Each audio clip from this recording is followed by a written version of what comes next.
Viewers welcome back to program. So viewers ਗੱਲਬਾਤ ਕਰਨ ਜਾ ਰਹੇ ਹਾਂ ਕਿ ਯੂਕੇ ਤੋਂ ਸਿੱਖ ਚਿੰਤਕ ਸਰਦਾਰ ਸਵਿੰਦਰ ਸਿੰਘ ਥਾਂਦੀ ਜੀ ਨੇ ਇੱਕ ਲਿਖਤ ਭੇਜੀ ਹੈ ਔਰ ਉਹਨਾਂ ਨੇ ਮੁਤਾਲਿਆ ਕਰਕੇ ਦੱਸਿਆ ਹੈ ਕਿ ਖਾਲਿਸਤਾਨ ਰੈਫਰੈਂਡਮ ਦੀ ਲਹਿਰ ਨਾਲ ਕਿਵੇਂ ਭਾਰਤੀ ਹਿੱਤ ਅੰਤਰਰਾਸ਼ਟਰੀ ਤੌਰ ਤੇ ਪ੍ਰਭਾਵਿਤ ਹੋ ਰਹੇ ਨੇ। ਸੋ ਇਸ ਬਾਰੇ ਆਪਾਂ ਗੱਲਬਾਤ ਕਰਨ ਜਾ ਰਹੇ ਹਾਂ। ਸੋ ਅਸੀਂ ਚਾਹਾਂਗੇ ਕਿ ਤੁਸੀਂ ਇਸੇ ਤਰ੍ਹਾਂ ਬਣੇ ਰਹਿਣਾ। ਦੇਖਣ ਸੁਣਨ ਲਈ ਲਿਖਣ ਲਈ ਤੁਹਾਡਾ ਸਭ ਦਾ ਬਹੁਤ ਬਹੁਤ ਧੰਨਵਾਦ ਜੀ। ਡਾਕਟਰ ਸਾਹਿਬ ਕੀ ਵਿਚਾਰਾਂ ਨੇ? ਦੇਖੋ, ਖਾਲਿਸਤਾਨ ਰੈਫਰੈਂਡਮ ਆਪਣੇ ਆਪ ਦੇ ਵਿੱਚ ਇੱਕ ਇੰਟਰਨੈਸ਼ਨਲ ਮੂਵਮੈਂਟ ਬਣੀ। ਉਹਨੇ ਸਿੱਖ ਕੌਮ ਦੇ ਕਾਜ਼ ਨੂੰ ਤਾਂ ਹਾਈਲਾਈਟ ਕੀਤਾ ਹੀ ਕੀਤਾ ਔਰ ਹਰਦੀਪ ਸਿੰਘ ਨਿੱਜਰ ਦੀ ਸ਼ਹਾਦਤ ਤੋਂ ਬਾਅਦ ਇੰਡੀਆ ਦਾ ਰੋਗ ਸਟੇਟ ਵਾਲਾ ਚਿਹਰਾ ਵੀ ਅਗਲੀ ਚਿਹਰਾ ਵੀ ਨੰਗਾ ਹੋਇਆ। ਔਰ ਹੁਣ ਕਿਉਂਕਿ ਜਦੋਂ ਸਿੱਖਾਂ ਦੇ ਵਿੱਚ ਇੱਕ ਚੇਤਨਾ ਹੈ, ਇਹ ਵੀ ਇੱਕ ਮੂਵ ਹੈ ਕਿ ਭਾਈ ਇਹ ਜਿਹੜੇ ਭਾਰਤ ਦੇ ਵਪਾਰਕ ਇੰਟਰਸਟ ਨੇ ਇਹਨਾਂ ਨੂੰ ਹਰਟ ਕਰਨਾ ਬੜਾ ਜ਼ਰੂਰੀ ਹੈ। ਜਦੋਂ ਤੱਕ ਇਹਨਾਂ ਦੀ ਪਾਕਟ ਨੂੰ ਬਟੂਏ ਨੂੰ ਹੱਥ ਨਹੀਂ ਪੈਂਦਾ ਇਹ ਸਮਝਣਗੇ ਨਹੀਂ। ਔਰ ਅਸੀਂ ਇਹ ਵੀ ਦੇਖ ਰਹੇ ਹਾਂ ਕਿ ਕਿਉਂਕਿ ਭਾਰਤ ਇੰਟਰਨੈਸ਼ਨਲੀ ਐਕਸਪੋਜ਼ ਹੋਇਆ ਹੈ ਅਤੇ ਕੀ ਇਸ ਦਾ ਜਿਹੜੀਆਂ ਇਹਨਾਂ ਮੁਲਕਾਂ ਦੀਆਂ ਟਰੇਡ ਟਰੀਟੀਜ਼ ਨੇ, ਅਦਰਵਾਈਜ਼ ਵਪਾਰਕ ਹਿੱਤ ਨੇ ਜਾਂ ਇਕਨੋਮਿਕਲ ਇੰਟਰਸਟ ਨੇ, ਕੀ ਇਹ ਵੀ ਹਰਟ ਹੋ ਰਹੇ ਨੇ। ਔਰ ਇਸ ਦੇ ਉੱਤੇ ਸਾਡੇ ਵੀਰ ਸਵਿੰਦਰ ਸਿੰਘ ਥਾਂਦੀ ਜੀ ਦੀ ਲਿਖਤ ਜਿਹੜੀ ਹੈ, ਜਿਹਦਾ ਉਹਨਾਂ ਨੇ ਟਾਈਟਲ ਹੀ ਇਹ ਦਿੱਤਾ, ਜੋ ਅਸੀਂ ਆਪਣਾ ਟਾਈਟਲ ਵੀ ਇਹੀ ਇਸਤੇਮਾਲ ਕੀਤਾ, ਇਸ ਦਾ Khalistan referendum movement hurting India's interest globally now, ਕਿ ਕੀ ਉਹਨਾਂ ਦੇ ਦੁਨੀਆ ਭਰ ਦੇ ਵਿੱਚ ਇੰਟਰਸਟ ਜਿਹੜੇ ਨੇ ਹਰਟ ਹੋ ਰਹੇ ਨੇ। ਔਰ ਇਹ ਉਹਨਾਂ ਨੇ ਸ਼ੁਰੂਆਤ ਇਹ ਕੀਤੀ ਕਿ ਐਨ article published on online news portal states India's High Commissioner to Canada asking Ottawa to produce more evidence in relation to Shaheed Nijar's assassination on 18th June. A few notable questions do arise in context to this latest revelation by India, which are stated below. ਹੁਣ ਤੱਕ ਤਾਂ ਇਹ ਬਿਲਕੁਲ ਤੜੰਗ ਹੋਏ ਸੀ। ਹੁਣ ਉਹਨਾਂ ਨੇ ਕਿਹਾ ਜੀ ਕੋਈ ਹੋਰ ਸਬੂਤ ਵੀ ਦਿਓ ਜੇ ਹੈਗੇ। ਇਹਦਾ ਮਤਲਬ ਇਹ ਹੈ ਕਿ ਬਾਂਹ ਤਾਂ ਮਰੋੜੀ ਹੋਈ ਹੈ ਔਰ ਉਹ ਵੀ ਫਸੇ ਹੋਏ ਨੇ, ਉਹਨਾਂ ਦੀ ਵੀ ਸ਼ਾਹ ਰਗ ਫੜੀ ਹੋਈ ਹੈ। ਉਹਨਾਂ ਨੇ ਕਿਹਾ ਜੀ ਇਹ ਜਿਹੜਾ ਇਹਦਾ ਕਹਿਣਾ ਹੈ ਹਾਈ ਕਮਿਸ਼ਨਰ ਦਾ ਕਿ ਜੀ ਹੋਰ ਸਬੂਤ ਦਿਓ, ਟਾਈਮਿੰਗ ਇਹਦੀ, ਕਿਉਂਕਿ US secretary of state Anthony Blinken will be in India on November 10th as part of Middle East and Indo-Pacific visit. During the visit, it is but obvious that US will be asking India to join the investigation in Pai Nijar's assassination case once again. This incriminating statement from India's behest comes a day later when PM Trudeau put up the question about when the Prime Minister Trudeau was put the question about Canada's relationship with India at the White House summit and just before Secretary Blinken's visit. The big question that arises is why could India's High Commissioner not make this statement earlier if evidence was not conclusive? ਉਹਨਾਂ ਨੇ ਕਿਹਾ ਜੀ ਹੁਣ ਕਿਉਂਕਿ Blinken ਜਾ ਰਹੇ ਨੇ, ਉਹਨਾਂ ਦੇ ਸੈਕਟਰੀ ਆਫ ਸਟੇਟ 10 ਨਵੰਬਰ ਨੂੰ, ਆਲਰੇਡੀ ਜਿਸ ਦਿਨ ਜਸਟਿਨ ਟਰੂਡੋ ਵਾਈਟ ਹਾਊਸ ਆਏ ਨੇ ਇਹ ਸਵਾਲ ਵੀ ਉਹਨਾਂ ਨੂੰ ਪੁੱਛਿਆ ਗਿਆ। ਉਹਨਾਂ ਨੇ ਕਿਹਾ ਜੀ ਹੁਣ ਹੀ ਇਹ ਹਾਈ ਕਮਿਸ਼ਨਰ ਕਿਉਂ ਕਹਿ ਰਿਹਾ ਜੀ ਹੋਰ ਸਬੂਤ ਦਿਓ, ਪਹਿਲਾਂ ਨਹੀਂ ਸੀ ਉਹਨਾਂ ਨੂੰ ਚੇਤਾ ਹੈ। ਫਿਰ India still in denial mode. Challenging a nation's sovereignty is the most despicable act any country or outfit can do. In no uncertain terms can it be sidelined like just another routine incident, what India has been asking Canada to do. India, being in denial mode, did not expect Canada to halt its trade pact. Questions that arise if no evidence was produced are.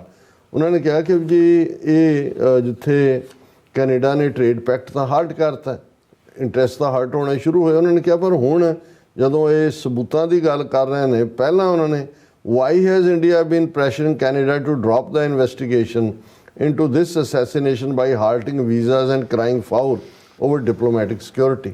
ਵੀਜ਼ੇ ਬੰਦ ਕਰਤੇ, ਚੀਕਾਂ ਮਾਰੀਆਂ ਜੀ ਸਾਡੇ diplomat safe ਨਹੀਂ ਨੇ। ਇਹ ਇੰਡੀਆ ਨੇ ਜਿਹੜਾ ਇਹ ਪ੍ਰੈਸ਼ਰ ਪਾਉਣ ਦੀ ਕੋਸ਼ਿਸ਼ ਕੀਤੀ ਕਿ ਇਹਨੂੰ ਰਫਾ ਦਫਾ ਕਰ ਦਿਓ ਨਿੱਜਰ ਕੇਸ ਨੂੰ।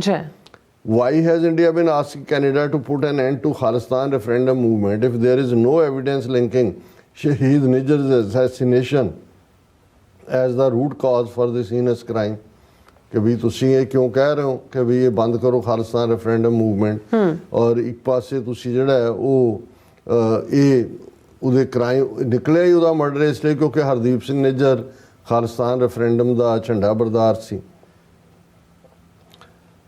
If no evidence was produced or evidence is tainted, why have all 5 eyes intelligence group nation stood alongside Canada and asked India to come and join the investigation ਕਿ ਜੇ frivolous evidence ਹੁੰਦਾ ਹੈ ਜਾਂ ਕੋਈ ਪੁਖਤਾ ਨਾ ਹੁੰਦਾ ਤੇ 5 ਆਈਜ਼ ਕੰਟਰੀਜ਼ ਕਿਉਂ ਖਲੋਂਦੀਆਂ ਕੈਨੇਡਾ ਦੇ ਨਾਲ ਫਿਰ direction of talks India's blatant refusal to join the investigation and releasing such a loosely worded statement without any substance clearly demonstrates India-Canada relations will nosedive even further. It will be worth noting how much will Secretary Blinken be able to influence India on this matter. China's economy is struggling and China opening dialogue with Australia and US clearly states India is looking at bleak future ahead. West is definitely not backing down in this matter because ਉਹਨਾਂ ਨੇ ਕਿਹਾ ਕਿ ਜੀ ਇਹ ਜਿਹੜਾ India ਨੇ ਜਿਹੜਾ refuse ਕੀਤਾ ਇਨਵੈਸਟੀਗੇਸ਼ਨ ਜੁਆਇਨ ਕਰਨ ਨੂੰ ਔਰ ਇਹ ਕਹਿ ਕੇ ਕਿ ਜੀ ਇਹਦੇ 'ਚ ਤਾਂ ਕੁਛ ਵੀ ਨਹੀਂ ਹੈ ਪਰ ਹੁਣ ਜਦੋਂ ਸੈਕਟਰੀ ਬਲਿੰਕਨ ਜਿਹੜਾ ਹੈ ਇਹ ਦੇਖਣਾ ਹੈ ਵੀ ਉਹ ਕਿੰਨਾ ਕੁ ਇੰਡੀਆ ਨੂੰ ਇਨਫਲੂਐਂਸ ਕਰੇਗਾ ਚਾਈਨਾ ਜਿਹੜਾ ਆਲਰੇਡੀ ਡਾਇਲੋਗ ਆਸਟ੍ਰੇਲੀਆ ਦੇ ਨਾਲ ਉਹਨੇ ਖੋਲ੍ਹ ਲਿਆ US ਨਾਲ ਵੀ ਖੋਲ੍ਹਿਆ ਹੋਇਆ ਇਹਦਾ ਮਤਲਬ ਇਹ ਹੈ ਵੀ ਇੰਡੀਆ ਦੇ ਉੱਤੇ ਕੋਈ ਹੁਣ ਅਮਰੀਕਾ ਜਾਂ ਆਸਟ੍ਰੇਲੀਆ ਵੀ ਬਹੁਤਾ ਕਾਊਂਟ ਨਹੀਂ ਕਰਦੇ ਔਰ ਇਸ 'ਚੋਂ ਜਿਹੜਾ what is West is definitely not backing down in this matter because it would set a precedent that sovereignty of Five Eyes can be taken for granted. Nijjar case ਤੋਂ back out ਨਹੀਂ ਕਰਨਗੇ ਇਹਦਾ ਮਤਲਬ ਹੋਏਗਾ ਕਿ ਜੀ ਇਹ ਸੋਵਰਨਿਟੀ ਦਾ ਕੋਈ ਮਤਲਬ ਹੀ ਨਹੀਂ ਹੈ ਇਹਨਾਂ ਮੁਲਕਾਂ ਦਾ ਜਿਹੜਾ ਮਰਜ਼ੀ ਆ ਕੇ ਇੱਥੇ ਜੋ ਮਰਜ਼ੀ ਕਰ ਦੇ leaves the door open to question the credibility of Five Eyes intelligence groups and its work ethics since World War II. ਕਿ ਜੇ ਨਹੀਂ ਉਹਨੂੰ ਅਕਾਊਂਟੇਬਲ ਇੰਡੀਆ ਨੂੰ ਬਣਾਉਣਗੇ ਤਾਂ ਪਿਛਲੇ 75 ਸਾਲਾਂ ਤੋਂ ਜਿਹੜੀ ਐਥਿਕਸ ਹੈ ਇਹਨਾਂ ਦੀ ਉਹ ਸਾਰਾ ਹੀ ਰੈਪੂਟੇਸ਼ਨ ਜਾਂ ਕ੍ਰੈਡੀਬਿਲਿਟੀ ਇਹਨਾਂ ਦੀ ਉਹ ਦਾਅ ਤੇ ਲੱਗੇਗੀ ਬਿਲਕੁਲ diplomacy India has lost its diplomatic leverage it once tried to portray in western corridors India has been asked by Iran to intervene with Israel to halt its Gaza operations India's dependence on Iran for its energy supplies puts it in a precarious situation along with Qatar issue of 8 naval officers on death sentences. Western countries have stayed away from involving India in this matter. Iran ने कहा कि भाई ਤੁਹਾਡੇ ਬੜੇ ਚੰਗੇ relation ਹੈ ਕਰੋ ਪਰ ਇਹਦੇ ਪੱਲੇ ਇੰਡੀਆ ਦੇ ਕੁਝ ਵੀ ਨਹੀਂ ਹੈ ਕਿਉਂਕਿ ਆਲਰੇਡੀ ਉਹ ਤਾਂ ਖੁੱਲ ਕੇ ਇਜ਼ਰਾਈਲ ਦੇ ਨਾਲ ਖਲੋਤਾ ਮਤੇ ਦਾ ਵੀ ਵਿਰੋਧ ਕੀਤਾ ਜਿਹੜਾ temporary ceasefire humanitarian aid ਦੇ ਲਈ ਸੀ ਸੋ ਇਹਨਾਂ ਦਾ ਥਾਂਦੀ ਸਾਹਿਬ ਦਾ ਕਹਿਣਾ ਹੈ ਕਿ ਇਸੇ ਤਰ੍ਹਾਂ ਕਤਰ ਇਸ਼ੂ ਦੇ ਵਿੱਚ ਜਿੱਥੇ 8 ਨੇਵੀ ਦੇ ਆਫੀਸਰ ਇਹਨਾਂ ਨੂੰ ਡੈਥ ਸੈਂਟੈਂਸ ਦਿੱਤੀ ਹੋਈ ਹੈ ਜੋ ਮੋਸਾਦ ਲਈ ਜਿਹੜੇ ਨੇ ਉਹ ਜਸੂਸੀ ਕਰ ਰਹੇ ਸੀ ਔਰ ਇਸ ਲਈ ਇੰਡੀਆ ਨੂੰ ਹੁਣ ਕਿਸੇ ਨੇ ਵੀ ਇਵਨ ਵੈਸਟਰਨ ਕੰਟਰੀਜ਼ ਨੇ ਵੀ ਇਸ ਮਾਮਲੇ 'ਚ ਕੋਈ ਵੇਟੇਜ ਨਹੀਂ ਦਿੱਤਾ ਯੂਕਰੇਨ 'ਚ ਵੀ ਪਹਿਲਾਂ ਇਹ ਸੀ ਜੀ ਉਹਦੇ ਰਸ਼ੀਆ ਨਾਲ ਵੀ ਬੜੇ ਚੰਗੇ ਸੰਬੰਧ ਹੈ ਯੂਕਰੇਨ ਨਾਲ ਵੀ ਵਿਚੋਲਗੀ ਸੋ ਦੋਨੋਂ ਮੁੱਦਿਆਂ ਦੇ ਉੱਤੇ ਬਿਲਕੁਲ ਗੋਆ ਸਾਬਤ ਹੋਏ ਨੇ ਹੁਣ ਉਹਨਾਂ ਨੇ ਅਖੀਰਲੇ ਨੁਕਤੇ 5ਵੇਂ ਦੇ ਉੱਤੇ ਕਿਹਾ shameless Burma, desperate India and an emboldened Khalistan. Lastly, Canada calling India to join the investigations time and again and with India staying away clearly means India trying to pass the buck and buying time by kicking the can down the road. ਇਹ ਦੋਨੋਂ ਹੀ expressions ਨੇ ਕਿ ਵੀ ਐਵੇਂ ਵਕਤ ਜਿਹੜਾ ਉਹ ਲੰਘਾ ਰਿਹਾ ਵਕਤ ਟਪਾ ਰਿਹਾ ਔਰ Sanjay ਵਰਮਾ's remark about India still looking at expanding ties with Canada highlights the desperation India is going through economically, along with its shameful refusal to acknowledge this gross assassination. ਹੁਣ ਇੱਕ ਪਾਸੇ ਧਮਕੀਆਂ ਦੇ ਰਹੇ ਸੀ ਇਹਨੂੰ ਨਿਊਕ ਕਰ ਦਿਓ ਇਹਨੂੰ ਇਹ ਡਰਗੀ ਹੈ ਉਹਨੂੰ ਕਹਿ ਰਹੇ ਜੀ ਅਸੀਂ ਦੇਖ ਰਹੇ ਹਾਂ ਉਹਨਾਂ ਦਾ ਹਾਈ ਕਮਿਸ਼ਨਰ ਵਰਮਾ ਕਿ ਜੀ ਅਸੀਂ ਇਸ ਸੰਬੰਧ ਕਿਵੇਂ ਐਕਸਪੈਂਡ ਕਰਨੇ ਨੇ ਕੈਨੇਡਾ ਦੇ ਨਾਲ if the evidence presented by Five Eyes intelligence group is inconclusive unsubstantiated and tainted India has nothing to lose and join the investigation and clear the charges levied against it India not joining the investigation proves its guilt ਜੇ ਉਹਦੇ India ਦੀ ਦਲੀਲ ਨੂੰ ਮੰਨ ਲਓ ਜੀ ਹੈ ਨਹੀਂ ਕਨਕਲੂਸਿਵ evidence ਨਹੀਂ ਫਿਰ ਜੁਆਇਨ ਕਰੋ ਫਿਰ ਤਾਂ ਸਾਬਤ ਹੋਏਗਾ ਵੀ ਭਾਰਤ ਨਿਰਦੋਸ਼ ਹੈ ਉਹਦਾ ਜਿਹੜਾ ਸਟੇਚਰ ਵਧੇਗਾ ਪਰ ਉਹਨਾਂ ਨੂੰ ਕਿਉਂਕਿ ਪਤਾ ਹੈ ਉਹਨਾਂ ਨੇ ਇਹ ਕਰਤੂਤ ਕੀਤੀ ਹੋਈ ਹੈ ਇਸ ਲਈ ਉਹ ਉਹਨੂੰ ਜਿਹੜੇ ਨੇ ਇਸ ਜੁਆਇਨ ਕਰਨ ਤੋਂ ਭਗੌੜੇ ਨੇ India has failed to understand the gravity of the situation which has once again emboldened the Khalistan Referendum movement even further ਕਿ ਇਸ ਸਾਰੇ ਦੇ ਨਾਲ ਕਿਉਂਕਿ ਭਾਰਤ ਤਾਂ ਫਸ ਗਿਆ ਉਹਨਾਂ ਨੂੰ ਇਹ ਸਮਝ ਹੀ ਨਹੀਂ ਸੀ ਕਿ ਵੀ ਇਹ ਇਸ ਲੈਵਲ ਤੱਕ ਗੱਲ ਜਾਏਗੀ। ਜਦੋਂ ਉਹਨਾਂ ਨੇ ਜਸਟਿਨ ਟਰੂਡੋ ਨੂੰ ਜਿਹੜਾ ਐਵੇਂ ਟਿਚ ਸਮਝਿਆ, ਉਦੋਂ ਸਮਝਦੇ ਸੀ 5 ਆਈਜ਼ ਕੀ ਹੈ, ਕੌਣ ਖਲੋਏਗਾ, ਅਸੀਂ ਤਾਂ G20 ਵਿਸ਼ਵ ਗੁਰੂ ਬਣ ਗਏ। ਪਰ ਜਿੱਥੇ ਉਹਨਾਂ ਦਾ ਵਕਾਰ ਟੁੱਟਿਆ ਹੈ, ਖਾਲਿਸਤਾਨ ਰੈਫਰੈਂਡਮ ਜਾਂ ਖਾਲਿਸਤਾਨ ਦੀ ਮੂਵਮੈਂਟ ਨੂੰ ਹੋਰ ਵੀ ਤਾਕਤ ਮਿਲੀ ਹੈ। Call to boycott flying by air India is a very well executed move to hurt India's economic interests by SFJ.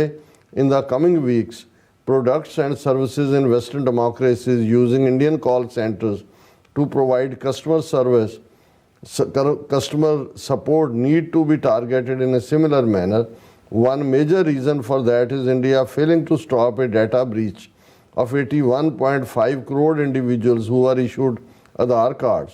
It simply goes on to show that personal data of Sikhs in such call centers stands compromised, and every diaspora Sikh needs to look into this aspect very seriously now, particularly the one part of the Khalistan movement. ਉਹਦੇ 'ਚ ਉਹਨਾਂ ਨੇ ਜਿਹੜਾ ਉਹ ਇੱਕ Sikhs for justice ਵੱਲੋਂ ਕਾਲ ਦਿੱਤੀ ਗਈ ਹੈ ਕਿ ਉਹ ਬਾਈ 에ਅਰ ਇੰਡੀਆ ਟਰੈਵਲ ਨਾ ਕਰਨ।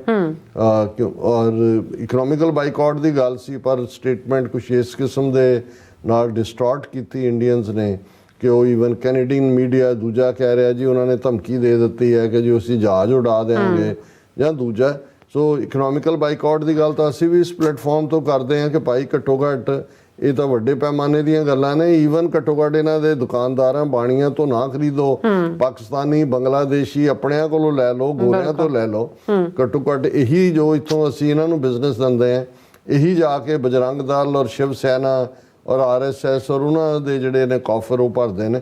ਔਰ ਇਸੇ ਤਰ੍ਹਾਂ ਉਹਨਾਂ ਨੇ ਕਿਹਾ ਕਿ ਭਾਈ ਇਹ ਜਿਹੜੇ ਕਾਲ ਸੈਂਟਰ ਨੇ, ਔਰ ਪਿਛਲੇ ਦਿਨਾਂ 'ਚ ਖਬਰ ਆਈ ਕਿ ਕਿਵੇਂ ਜਿਹੜਾ ਇਸ ਵੇਲੇ ਭਾਰਤ ਦੇ ਸਾਰੇ ਸ਼ਹਿਰਾਂ 'ਚ ਹੀ ਸਪੇਸ ਔਰ ਇਹ ਇੰਟਰਨੈਟ ਨੂੰ ਤੋਂ ਲੁੱਟਣ ਵਾਲੇ ਕਈ ਜਸਟ ਵੇ ਕਾਲ ਕਰਦੇ ਨੇ, ਤੁਸੀਂ ਕਾਲ ਕੀਤੀ ਤੁਹਾਡਾ ਬੈਂਕ ਅਕਾਊਂਟ ਖਾਲੀ, ਕਿਉਂਕਿ ਉਹਨਾਂ ਨੇ ਆਧਾਰ ਕਾਰਡ ਔਰ ਸਾਰੇ ਚੋਰੀ ਕੀਤੇ ਹੋਏ ਨੇ ਔਰ ਉਹ ਤੁਹਾਡੇ ਸਾਰੀ ਇਨਫੋਰਮੇਸ਼ਨ ਨੂੰ ਐਕਸੈਸ। ਉਹਨਾਂ ਨੇ ਕਿਹਾ ਵੀ ਇਸੇ ਲਈ ਬਾਹਰਲੇ ਮੁਲਕ ਵੀ ਜਿਹੜੇ ਨੇ ਇਸ ਦੇ ਉੱਤੇ ਹੁਣ ਅਲਰਟ ਹੋਣਗੇ ਕਿ ਭਾਈ ਇਹਨਾਂ ਦੇ ਬੰਦ ਕਰੋ ਜਿਹੜੇ ਵੀ ਕਾਲ ਸੈਂਟਰ ਇੱਥੇ ਨੇ ਜਾਂ ਇੱਥੋਂ ਬੈਂਕਾਂ ਦਾ ਜਾਂ ਦੂਜਾ ਉੱਥੇ ਆਊਟਸੋਰਸ ਕੀਤਾ ਹੋਇਆ ਸੀ ਉਹਨਾਂ ਨੇ। ਔਰ ਉਹਨਾਂ ਨੇ ਕਿਹਾ ਕਿ ਭਾਈ ਇਹ ਡਾਇਸਪੋਰਾ ਸਿੱਖ ਜਿਹੜੇ ਨੇ ਉਹ ਇਸ ਸਾਰੇ ਚੈਲੰਜ ਨੂੰ ਦੇਖਣ। ਔਰ ਜ਼ਾਹਰ ਹੈ ਇਹਦੇ 'ਚ ਤਾਂ ਕੋਈ ਸ਼ੱਕ ਨਹੀਂ ਹੈ ਕਿ ਖਾਲਿਸਤਾਨ ਰੈਫਰੈਂਡਮ ਦੀ ਮੂਵਮੈਂਟ ਜਿਹੜੀ ਹੈ ਉਹ ਇਸ ਵੇਲੇ ਹੋਰ ਵੀ ਜ਼ੋਰ ਦੇ ਨਾਲ ਅੱਗੇ ਆਈ ਹੈ। ਪਰ ਅਸੀਂ ਇੱਕ ਹਾਲਾਂਕਿ ਇਸ ਦਾ ਕਿੰਨਾ ਕੁ ਮਤਲਬ ਹੈ ਜਾਂ ਕਿੰਨਾ ਕੁ ਪ੍ਰਭਾਵ ਹੈ ਮੈਨੂੰ ਨਹੀਂ ਪਤਾ, ਲੇਕਿਨ ਸਿੱਖਸ ਫਾਰ ਜਸਟਿਸ ਨੂੰ ਅਸੀਂ ਇਹ ਅਪੀਲ ਵੀ ਕਰਾਂਗੇ ਕਿ ਸਟੇਟਮੈਂਟਸ ਜਿਹੜੀਆਂ ਦਿੱਤੀਆਂ ਜਾਂਦੀਆਂ ਨੇ, ਬੇਸ਼ੱਕ ਉਹਨਾਂ ਨੇ ਆਪਣੇ ਵੱਲੋਂ ਉਹਨੂੰ ਕਾਨੂੰਨ ਦੇ ਦਾਇਰੇ 'ਚ ਹੀ ਰੱਖਿਆ ਹੁੰਦਾ ਹੈ, ਪਰ ਐਸੀ ਲੈਂਗੁਏਜ ਘੱਟ ਤੋਂ ਘੱਟ ਇਸਤੇਮਾਲ ਹੋਏ ਜਿਹੜੀ ਕਿ ਦੁਸ਼ਮਣ ਦੇ ਹੱਥਾਂ ਦੇ ਵਿੱਚ ਇੱਕ ਟੂਲ ਬਣੇ।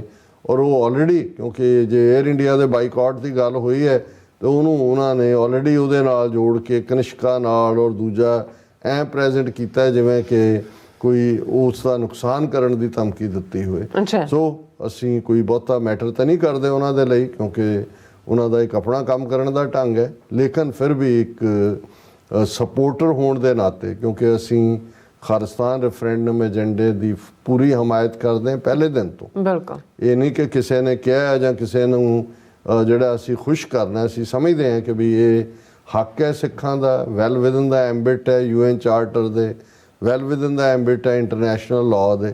ਪਰ ਇਸ ਗੱਲ ਦਾ ਵੀ ਅਸੀਂ ਧਿਆਨ ਰੱਖੀਏ ਕਿ ਜੇ ਕੋਈ ਗੱਲ ਬਾਰ-ਬਾਰ ਦੁਸ਼ਮਣ ਜਿਹੜਾ ਉਹ ਆਪਣੇ ਹਿੱਤ ਲਈ ਵਰਤਦਾ ਤੇ ਸਾਨੂੰ ਜਿਹੜਾ ਉਹਦਾ ਡਿਫੈਂਸਿਵ ਹੋਣਾ ਪੈਂਦਾ, ਤੇ ਉਹ ਸ਼ਬਦ ਚੋਣ ਹੀ ਹੁੰਦੀ ਹੈ, ਉਹ ਤੁਸੀਂ ਉਸ ਨੂੰ ਮੋਰ ਬਿਹਤਰ ਢੰਗ ਨਾਲ ਕਰ ਸਕਦੇ। ਜੀ ਡਾਕਟਰ ਸਾਹਿਬ ਤੁਹਾਡਾ ਬਹੁਤ ਬਹੁਤ ਸ਼ੁਕਰੀਆ। ਸੋ ਥੈਨ ਬ੍ਰੇਕ ਵਿਊਅਰਸ, ਮੇਰਾ ਖਿਆਲ ਹੈ ਮੈਂ ਘੜੀ ਵੱਲ ਦੇਖ ਰਿਹਾ ਅੱਜ ਇੱਥੇ ਹੀ ਅਸੀਂ ਠੀਕ ਹੈ ਡਾਕਟਰ ਸਾਹਿਬ। ਸੋ ਵਿਊਅਰਸ, ਇਸ ਦੇ ਨਾਲ ਆਪਾਂ ਤੁਹਾਡੇ ਕੋਲ ਲੈਣੇ ਇਜਾਜ਼ਤ। ਤੁਸੀਂ ਸਾਡਾ ਜਿਹੜਾ ਪ੍ਰੋਗਰਾਮ ਇਸੇ ਤਰ੍ਹਾਂ ਦੇਖਦੇ ਰਹਿਣਾ। ਆਪਣੇ ਜਿਹੜੇ ਰਾਈਟਸ ਤੇ ਜਿਹੜੇ ਸੁਝਾਅ ਨੇ ਉਹ ਤੁਸੀਂ SOS@tv84.in ਤੇ ਭੇਜਦੇ ਰਹੋ। ਸੋ ਫਤਿਹ ਬੁਲਾ ਦਿਓ। ਵਾਹਿਗੁਰੂ ਜੀ ਕਾ ਖਾਲਸਾ, ਵਾਹਿਗੁਰੂ ਜੀ ਕੀ ਫਤਿਹ। ਰੱਬ ਰਾਖਾ।